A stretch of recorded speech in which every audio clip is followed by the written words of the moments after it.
안녕하세요. 오늘도 사연 살롱을 찾아주셔서 감사합니다. 저는 30대 초반의 서울 동대문구에 사는 여성이에요. 제가 얼마 전 이 사연 채널을 알게 돼서 하나하나 듣고 있어요. 모든 이야기들이 다 제 이야기 같은 마음에 어느새 열혈팬이 되어버렸는데요. 이렇게 된 김에 제 이야기도 해보고 싶어서 오늘은 사연을 보내게 됐어요. 저한테도 열받는 시간들이 있었어요. 다른 분들보다는 좀 어린 나이에 겪은 일이라는 생각은 드네요. 그럼 이제 제 이야기를 본격적으로 해볼게요. 저는 정말 성실하신 부모님 아래서 자랐어요. 지금까지도 부모님은 남한테 손 한 번 안 벌리셨으니 말 다 했죠. 두 분 다 자수성가하셨기 때문에 힘든 사람들 심정도 잘 아셔서 봉사활동도 열심히 하세요. 그렇게 평생을 낭비하는 시간 없이 사신 부모님을 저는 정말 자랑스럽게 생각하고 있어요. 부모님이 저한테 늘 입버릇처럼 당부하신 말씀이 있어요. 미란아, 사람은 남을 도우면서 살아야 돼. 남의 걸 내 것처럼 탐하고 사면 결국 자기가 돌려받는다.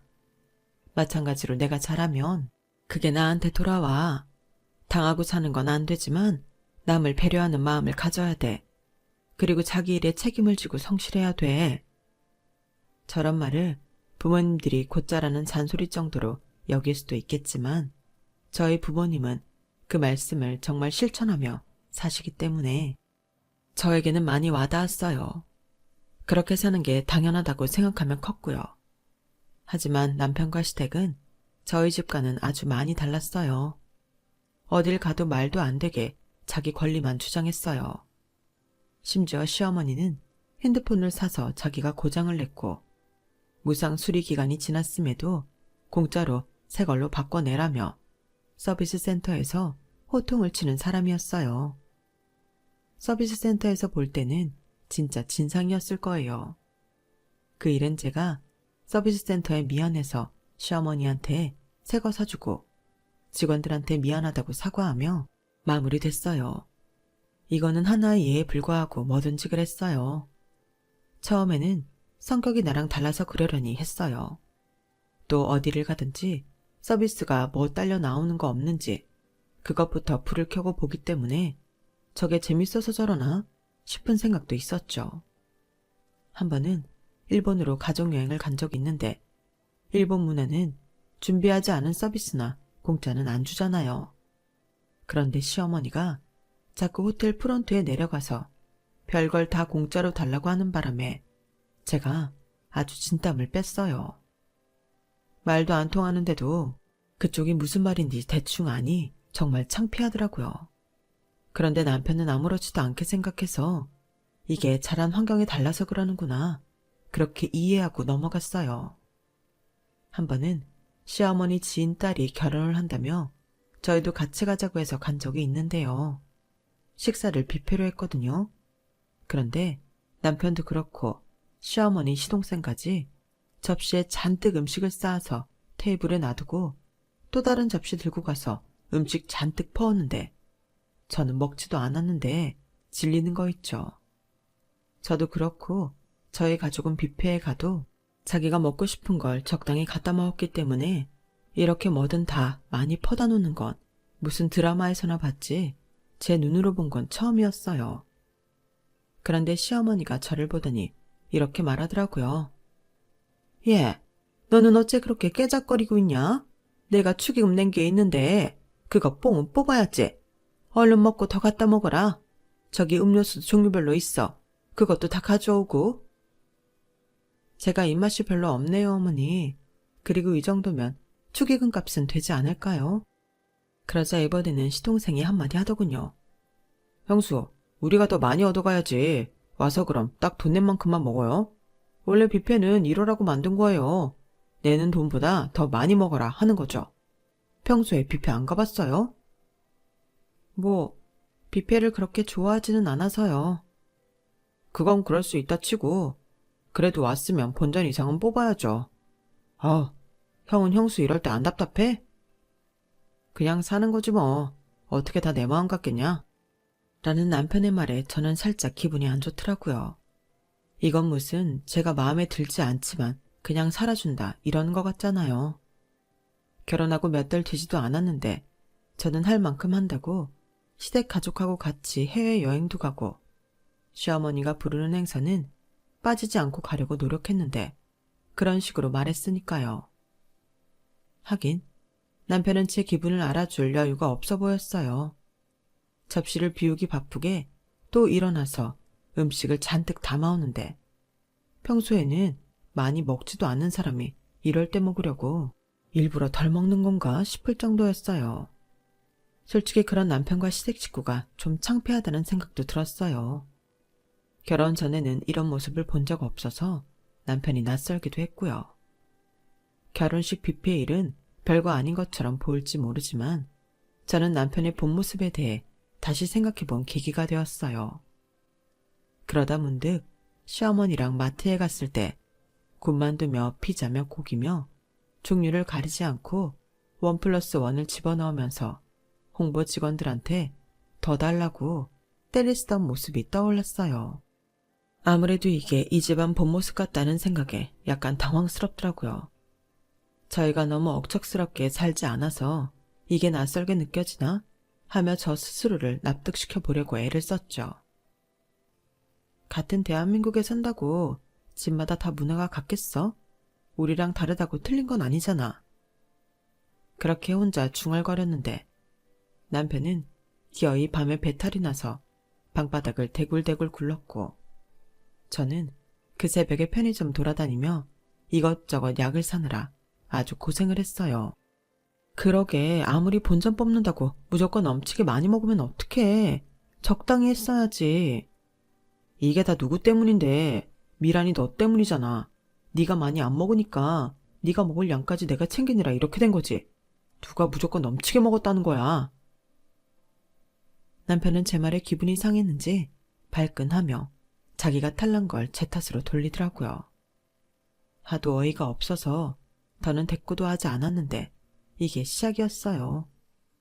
시간이 지날수록 남편의 본 모습은 연애할 때와 완전 다른 사람이었어요. 이 인간은 자기 돈 쓸 때는 절대 비싼 걸 사지 않았어요. 아무리 할인 행사에 쿠폰이 있어도 그건 자기 쓸 것만 샀고요. 집에서 같이 쓸 거는 탁자 하나도 제일 싼 것만 사서 결국에는 너무 물건이 후져서 버리고 제가 다시 사곤 했죠. 제가 무조건 싼 걸 산다고 뭐라고 하는 게 아니에요. 제 값을 하는 물건이면 저도 좋다고 하죠. 그리고 자기 개인적인 물건들만 야무지게 할인 쿠폰에 카드 할인 여러 가지 해서 저렴하게 좋은 걸 사니 너무 얄밉더라고요. 게다가 제 돈으로는 뭐든 거창하고 비싼 것만 샀으니까요. 에어컨하고 냉장고를 살 때도 그랬어요. 저는 아무리 봐도 돈에 비해 너무 비싼 것 같아서 그보다는 좀 저렴하지만 괜찮은 브랜드 걸 사자고 했죠. 이건 처음 나와서 그런 것도 있고 워낙 유명한 회사 거라서 더 비싸게 받는 것 같아. 여기 이게 비싼 성능인데 가격도 더 괜찮고 쓰기도 편할 것 같아. 리모컨도 간단하고. 미란아, 너 이런 거 살 때 궁상 좀 떨지 마. 집에 놓는 큰 가전제품은 집에 오는 손님들도 다 보는데 제일 유명하고 비싼 걸 놓아야 좀 가오가 서지 않겠냐? 쓰다가 불편하면 중고 내다 팔아도 돈도 더 받잖아. 나는 여기 이 브랜드 아니면 안 살 거야. 난 타협 못해. 무슨 애도 아니고 이렇게 무작정 고집을 부렸고 제가 그래도 망설이고 있으니 제 카드를 획 채가서 자기가 직원한테 가서 계산해 달라고 했어요. 이런 식으로 남편은 집에서 쓰는 물건들은 전부 제 카드로 당시 제일 비싼 것만 샀죠.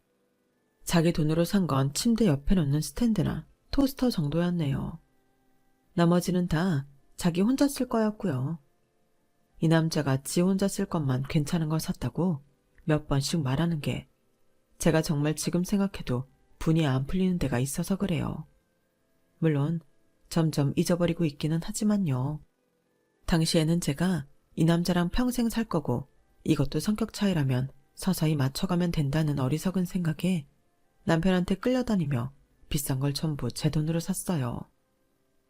시어머니 역시 백화점에 살 게 있으면 저를 꼭 불렀고 저를 짐꾼 취급하면서도 전부 제 카드로 결제했어요. 자기 돈 주고 사는 거요? 그거 동네 마트에서 팔아도 할인 행사 안 하면 절대 안 사는 사람이었어요. 제가 시댁 동네에 있는 시장을 가보고 느낀 건데 거기 장사하는 분들도 시어머니를 좀 싫어하는 눈치였어요. 요즘은 시장도 거의 정찰제이고 카드 받는데 자기는 1,000원, 2,000원도 카드 계산하려고 들면서 꼭 뭐 하나씩 더 얹어달라고 하니 누가 좋겠어요. 그렇다고 제가 간섭할 일 아니니 저는 제 할 일만 했죠. 옆에서 장본거 들고서 시어머니 따라다니는 거요. 제가 그렇게까지 멍청하게 굴었던 건 어린 나이에 세상 물정을 너무 몰라서 그랬던 것 같아요. 사실 저는 저희만 그렇게 안 살면 된다고 생각했거든요. 남편한테도 얘기를 잘하면 차차 바뀔 거라는 믿음도 있었고요. 그래서 시어머니는 시어머니 스타일대로, 나는 내 스타일대로 살면 되니 굳이 시어머니 살림에 제가 끼어들어 이런저런 말을 할 필요가 없을 것 같았어요. 그렇게 시간이 지나고 제가 결혼하고 4개월쯤 지났을 때 시어머니가 저랑 같이 갈 데가 있다며 찾아오셨어요. 뭐가 되게 급해 보이셔서 따라 나섰죠. 시어머니가 저를 데리고 간 곳은 백화점 할인 행사장이었어요. 예, 여기가 1년에 한 번도 세일 안 하고 지나갈 때도 있어. 그런데 이 백화점에서만 딱 3일 한다잖니. 내가 여기 옷하고 가방 꼭 사보고 싶었는데 가격이 엄두가 안 났거든? 근데 세일한다는 거 보고 눈이 번쩍 떠지더라. 그래서 내가 바로 너랑 가야겠다 생각한 거야. 어머니, 근데 여기 세일해도 비쌀 것 같은데요? 보세요. 이거 브라우스 하나 가격이 다른 데보다 0이 하나 더 붙어 있어요. 그래도 이 정도면 되게 싼 거야. 아무튼 얼른 골라야지. 저기 사람들 봐라. 좋은 물건은 금방 빠지게 생겼어. 그러더니 저도 밀치고 다른 사람들도 밀치고 억척스럽게 자기가 사고 싶은 것들을 막 꺼내는데 저는 그걸 보기만 해도 질려서 멀찌감치 떨어져 있었어요. 사람들도 너무 많고 시어머니가 재보지도 않고 이것저것 자기 사고 싶은 걸 막 손에 쥐고 가는 걸 보니 저는 사고 싶은 생각이 전혀 들지 않더라고요. 시어머니는 계산대 앞에 서더니 큰 소리로 저를 불렀어요. 얘 새아가, 나 다 골랐다. 이리 와라. 저는 얼떨결에 시어머니한테 갔죠.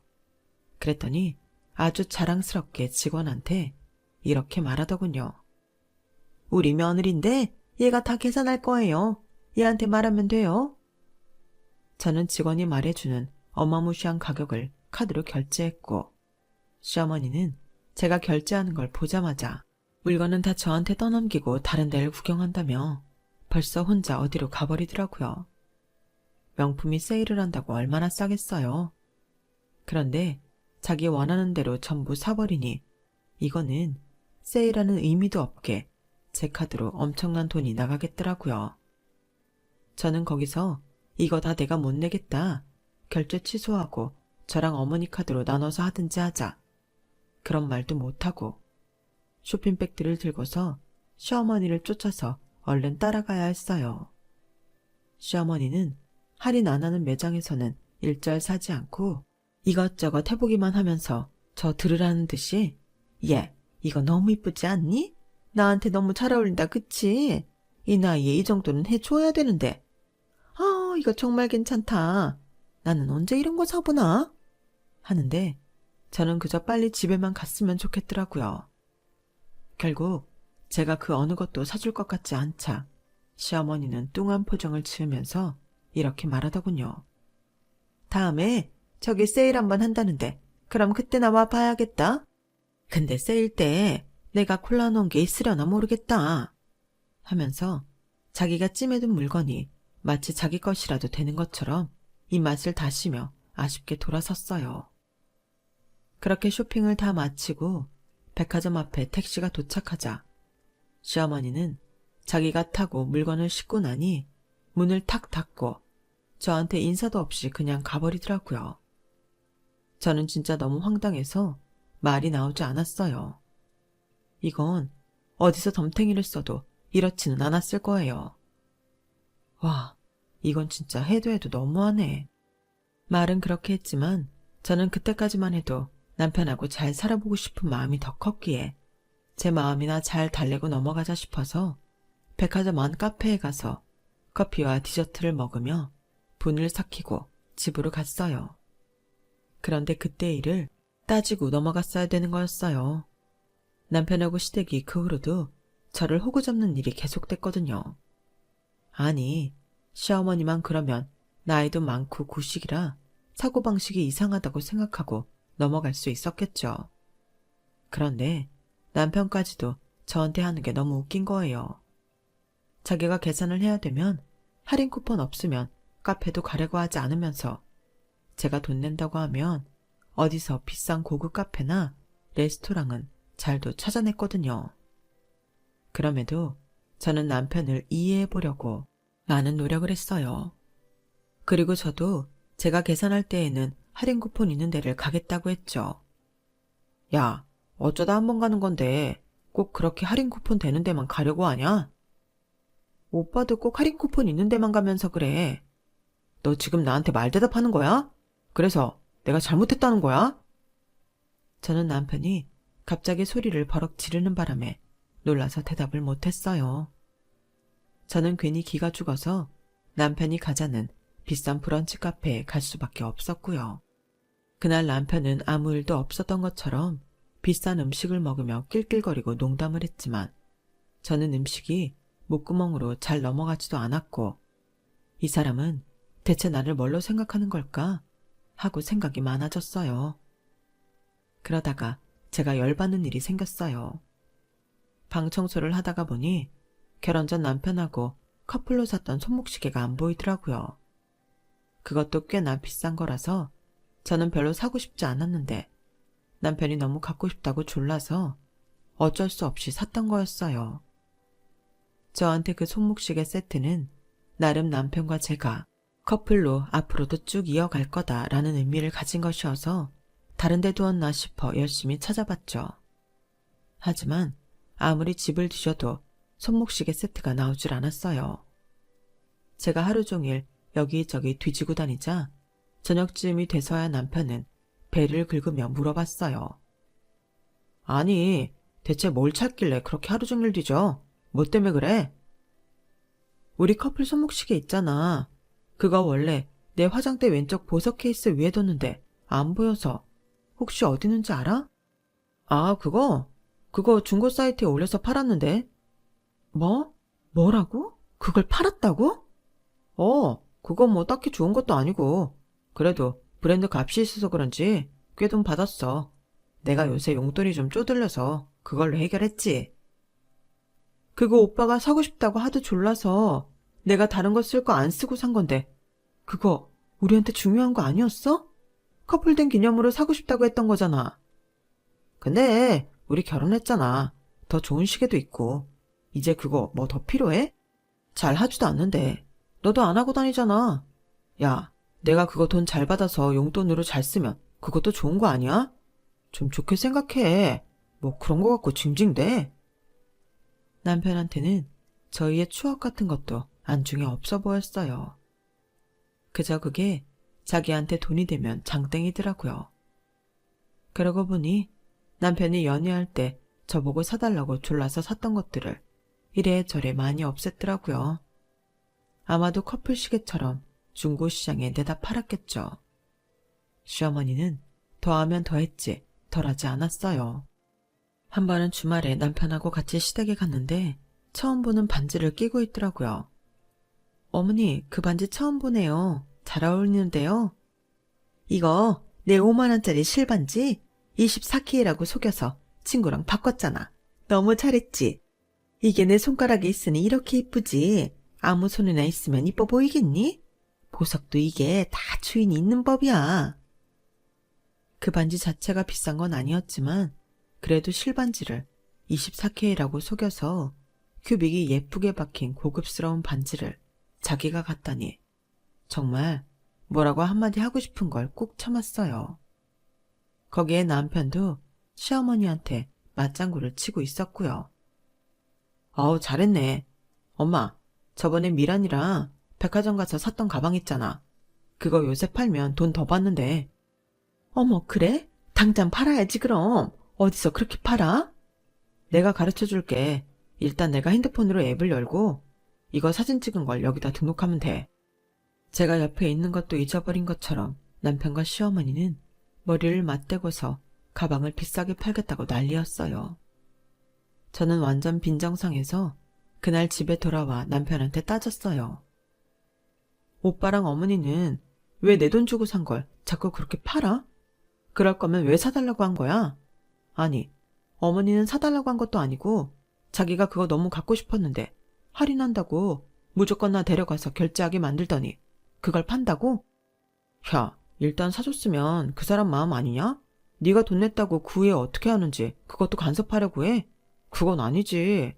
그리고 엄마가 그 가방 하나만 파는 건데 뭘 그렇게 난리를 쳐. 그렇게 저희가 말다툼을 하고 있는데 시어머니가 남편 핸드폰으로 전화를 했더라고요. 남편은 짜증을 내며 전화를 스피커폰으로 받았어요. 왜? 뭐 때문에 오자마자 전화야? 너는 뭘 그리 성을 내니? 엄마가 아들한테 전화도 못해? 아니, 나 다음 주에 여행 가잖아. 새애기가 저번에 사준 옷 중에 하나 10만 원 얹어서 팔아먹은 게 있거든? 근데 그게 여행 갈 때 딱인 옷인데 말이야. 그래서 말인데 요새 새애기 기분 어때? 걔가 요즘 좀 분위기 딱딱해서 백화점 가자고 말을 못하겠더라고. 그래서 너한테 물어보는 거야. 별일 없지? 그 말에 남편은 제 눈치를 보더니 헛기침을 하며 나중에 다시 이야기하자면서 전화를 끊어버렸어요. 저는 정말 이 두 사람한테 이리저리 이용당하고 있다는 기분에 너무 속상하고 남편 놈이 보기 싫더라고요. 정 떨어진다는 말이 뭔지 너무 잘 알겠더군요. 그때 막 저는 임신을 해서 초기였고 몸 관리도 잘 해야 했기에 마음을 다스리자는 생각하며 좋게 마음 먹으려고 했어요. 그래도 전처럼 남편과 시어머니한테 돈을 써주고 싶지는 않았죠. 제가 전과 같지 않다는 걸 안 남편은 제가 임신을 했음에도 점점 냉정해졌고 저희는 제가 아이를 낳을 때까지 계속 거리를 두고 지냈어요. 제가 그때 한 가지 희망을 가졌던 건 아이가 태어나면 달라질지 모른다는 거였어요. 그래도 자기 자식이고 친손주인데 이쁠 거 아니에요. 하지만 이 집안 사람들은 전혀 그렇지 않더라고요.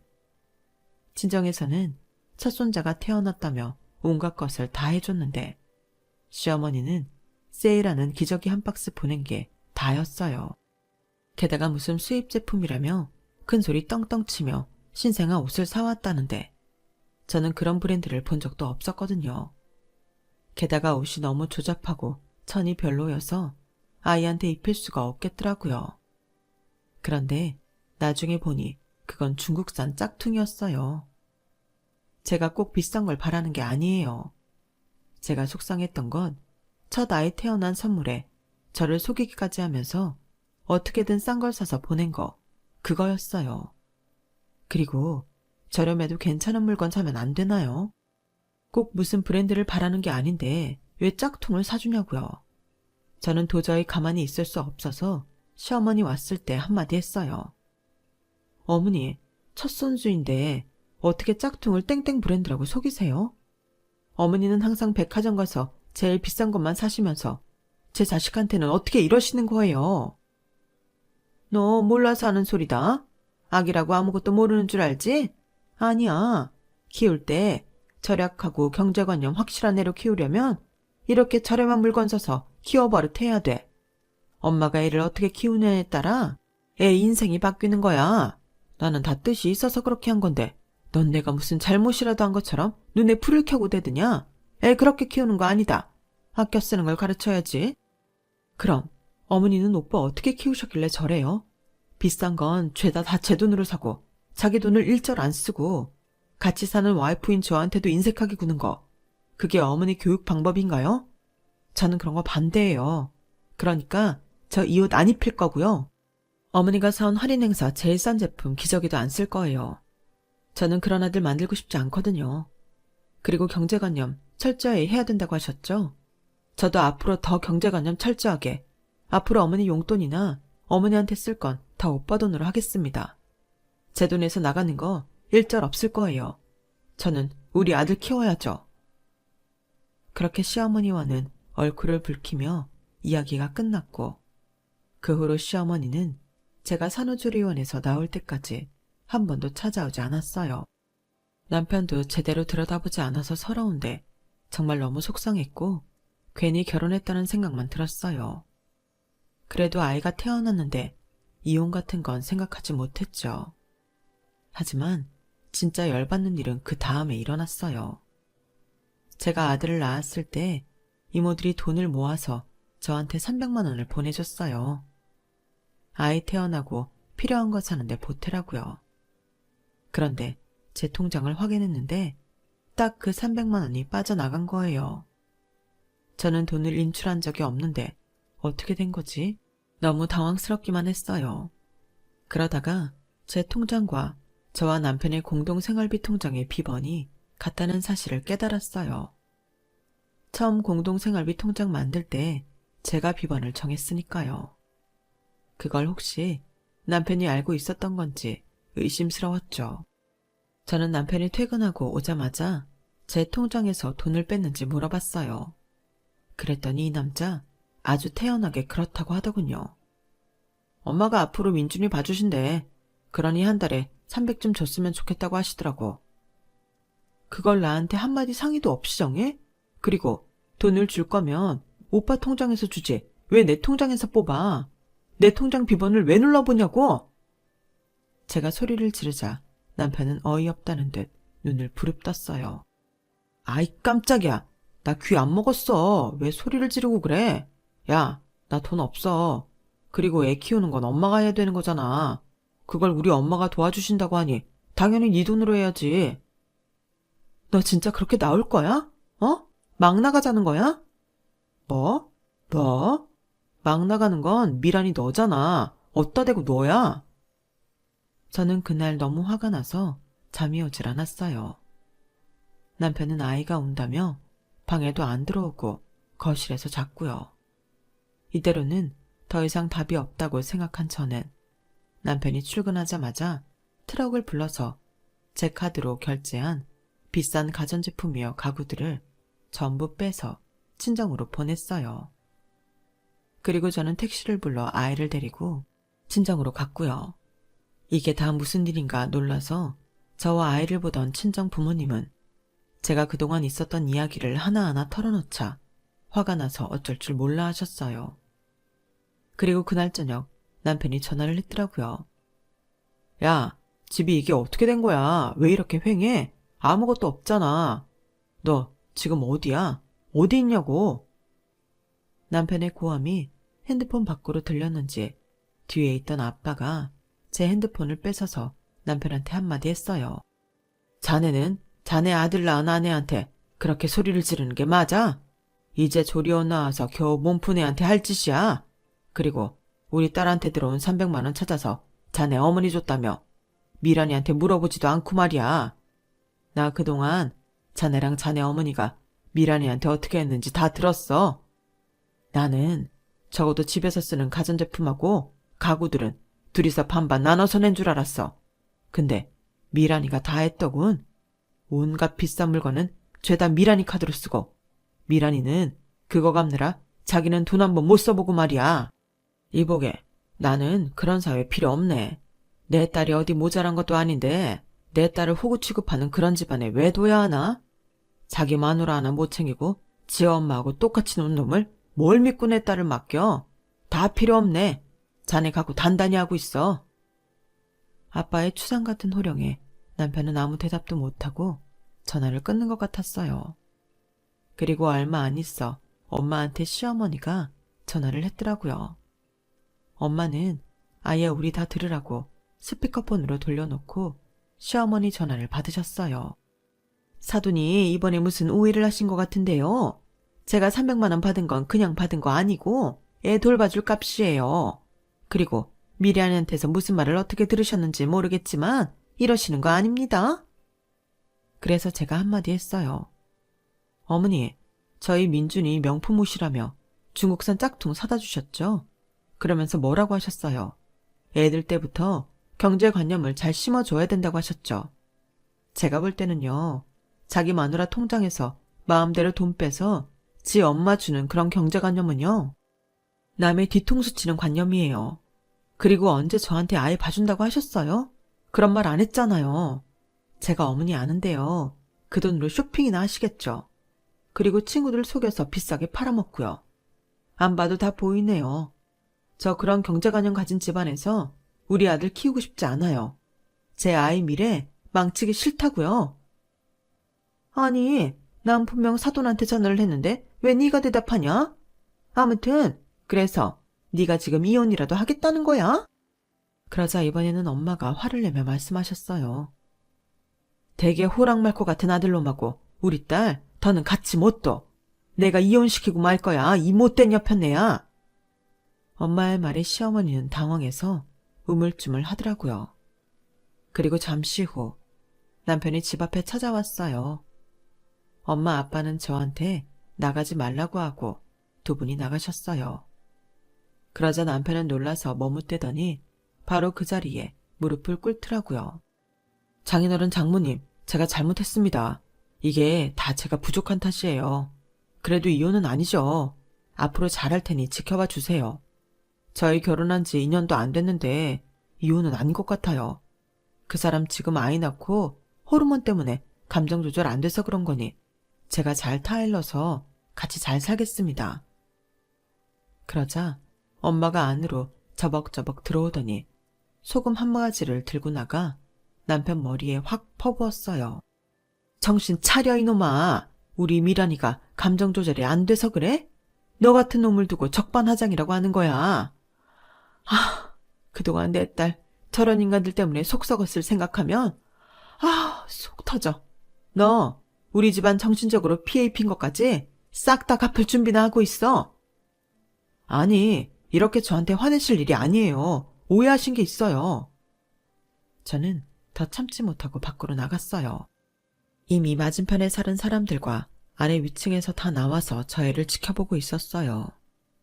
저는 그런 건 다 상관없었어요.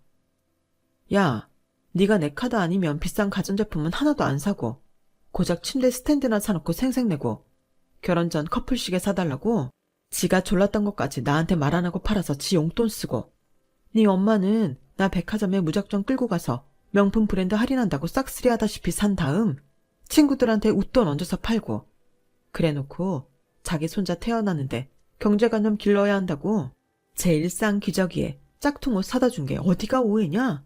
어? 그게 내 감정 조절하고 무슨 상관이야. 여기 계신 분들한테 물어볼까? 저기요, 이 인간들이 그래놓고 제 통장에서 이모들이 아이 축하한다고 보내주신 돈 300만 원 몰래 빼다 지네가 꼬불 쳤어요. 이게 제가 감정 조절이 안 되는 거랑 상관 있나요? 감정 조절 안 될 만하지 않아요?